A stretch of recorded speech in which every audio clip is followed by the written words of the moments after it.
Kembali lagi di Cerita Cinta Channel. Jangan lupa like, comment, and subscribe ya. Terima kasih. Setiap hari, Jingga akan selalu mengikuti Langit ke kantor. Hampir 1 bulan sudah ketika dirinya pulang dari rumah sakit. Kini hubungan Langit dan Jingga semakin terlihat harmonis. Keadaan Jingga sudah sangat membaik dan juga sifatnya semakin bertambah dewasa. Namun entah mengapa hingga kini ia masih begitu enggan untuk kembali kuliah. "Kamu yakin nggak mau kuliah?" tanya Langit memastikan sekali lagi. Kini keduanya tengah berada di kamar dengan Jingga yang tidur berbantal lengan Langit. "Jingga mau kayak gini aja dulu," jawab Jingga sambil memainkan ponselnya. "Baiklah, asal kamu tidak akan menyesal. Mas tidak akan melarang kamu. Kamu bebas melakukan apapun. Mas akan dukung kamu." "Really?" Jingga langsung mendongakkan kepalanya ke atas dan Langit pun segera menundukkan kepalanya untuk mengecup bibir Jingga. Jawab Langit ketika sudah mengecup bibir Jingga. Mendapat lampu hijau dari Langit, Jingga pun segera bangkit dan mendudukkan diri di atas tubuh sang suami. "Kamu mau ngapain?" tanya Langit sedikit terkejut melihat tingkah Jingga. "Katanya Jingga bebas mau ngelakuin apapun," katanya sedikit cemberut namun malah membuat Langit terkekeh. "Terus sekarang kamu ngapain?" tanya Langit lagi.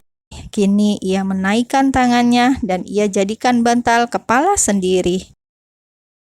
"Jingga mau ngajakin Mas Langit main bola, tapi sekarang Jingga yang akan jadi itunya." Apa sih kalau main bola gitu? Jadi apa sih?" tanya Jingga yang terlihat bingung sendiri. "Ya nggak tahu, memangnya mau jadi apa?" tanya Langit menahan tawanya. Apa sih itu yang jaga gawang itu? Apa namanya? Jingga lupa. Atau yang niup peluit itu apa namanya?" Jingga menggaruk kepalanya yang tidak gatal. Otaknya kini berpikir keras menghafal nama dan posisi para pemain bola. Tentu saja hal itu membuat Langit semakin tertawa terbahak-bahak. "Ih, jangan ketawa," seru Jingga tidak terima, namun malah membuat Langit semakin tak kuasa menahan tawanya. Dret, dret, dret. "Ini siapa lagi? Ih, ganggu aja," cetus Jingga lagi ketika mendengar suara getaran ponsel yang berada di atas meja samping tempat tidur. "Halo, apaan?" tanya Jingga dengan nada tak suka. "Astaga Jingga, mana Langit? Ada yang mau aku bicarain sama dia," kata orang di seberang sana yang ternyata adalah Gary. "Om gak punya jam ya di rumah?" kata Jingga balik bertanya. "Apa sih Jingga? Udah buruan kasih ponselnya ke Langit, penting," ucap Gary. "Sepenting apaan sih? Udah deh Om Soleh, mending Om gangguin istri Om aja daripada gangguin suami Jingga. Ini udah jam 10, Mas Langit mau main bola sama Jingga, jadi jangan ganggu," seru Jingga. Lalu ia segera mematikan sambungan teleponnya sehingga membuat Langit semakin merasa gemas terhadap istrinya. Sementara itu, Gary yang mendapat penolakan dari Jingga seketika langsung mematung di ruang kerjanya. Ia mencerna kembali perkataan Jingga yang mengatakan bahwa Langit hendak bermain bola. "Jam segini si Langit mau futsal. Gimana? Kok nggak ngajak?" batin Gary bertanya-tanya. Akhirnya ia memutuskan untuk menghubungi Maxim. Karena biasanya bila mereka futsal, maka pasti Gary juga akan ikut. Lantas mengapa kini hanya Langit dan Maxim saja? Pikirnya. Tentu saja Gary merasa sangat kesal. "Bisa-bisanya mereka main tanpa aku. Sial," umpat Gary dalam hati. Jingga mulai menggeliatkan tubuhnya ketika merasakan sinar matahari mulai memasuki ruang kamarnya. Ketika ia membuka mata, bibirnya pun sedikit terangkat dan tangannya mulai mengusap lembut rahang kokoh milik sang suami yang masih bermimpi dalam tidurnya. "Terima kasih, Cup," gumam Jingga begitu lirih, lalu ia mengecup bibir langit sekilas. Ketika dirinya hendak beranjak dari tempat tidur, tanpa ia sangka bahwa ternyata langit sudah terbangun dari tidurnya dan mencekal tangannya. "Lepasin, Mas," rengek Jingga memanyunkan bibir dengan sebal. "Kamu sudah bangunin Mas, jadi kamu harus tanggung jawab," kata langit dan langsung menarik tangan istrinya hingga kini terlentang di depannya. "Sekali lagi ya," bisik langit di telinga Jingga. Posisi keduanya masih tanpa busana, lantaran semalam mereka memainkan pertandingan hingga hampir pagi, dan kini langit menagihnya lagi. "Mas, Jingga capek loh," katanya cemberut.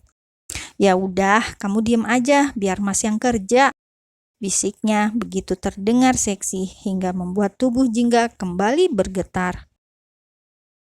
Suara desahan demi desahan memenuhi ruang kamar langit dan Jingga di pagi hari. Keduanya hanyut dalam olahraga pagi yang membuat tubuh keduanya melayang hebat. Hingga setelah beberapa saat, keduanya terkapar setelah berhasil memenangkan pertandingan. "Kamu ngeselin," cetus Jingga yang masih sibuk mengatur nafasnya. "Tapi kamu suka kan?" goda langit, lalu segera kembali memeluk tubuh Jingga dengan cukup erat. "Suka lah," jawab Jingga tersenyum malu-malu. "Mandi gih, terus kerja," kata Jingga mengalihkan pembicaraan. Kini posisi Jingga tidur membelakangi langit dan tangannya mengusap-usap lengan kekar langit. "Mandi bareng," ajak langit, namun dengan cepat Jingga langsung memukul lengan suaminya hingga membuat sang empunya mengaduh kesakitan namun juga tergelak. "Kamu ikut ke kantor lagi?" "Enggak, Jingga mau di rumah saja, nggak apa-apa ya, Jingga masih capek," rengeknya begitu manja. "Baiklah, Mas ngerti, Mas mandi dulu ya, Cup." Setelah mengecup bibir Jingga, langit pun segera beranjak dari tempat tidur menuju kamar mandi. "Mas Langit!" teriak Jingga begitu kesal lantaran suaminya berjalan tanpa menggunakan apapun. "Kenapa sayang, mau lagi?"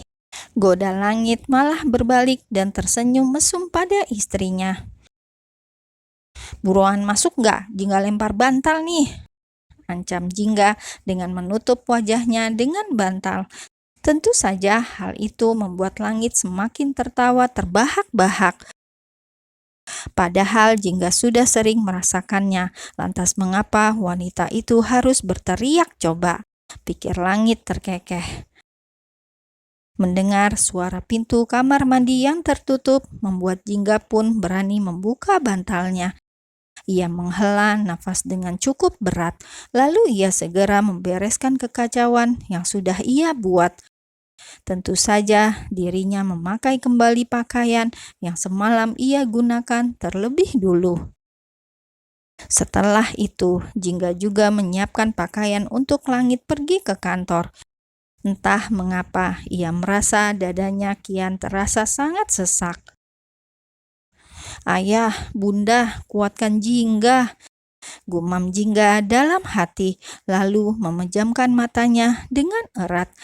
Ia tidak mau menangis lagi. Sebisa mungkin dirinya ingin selalu terlihat ceria dan bahagia.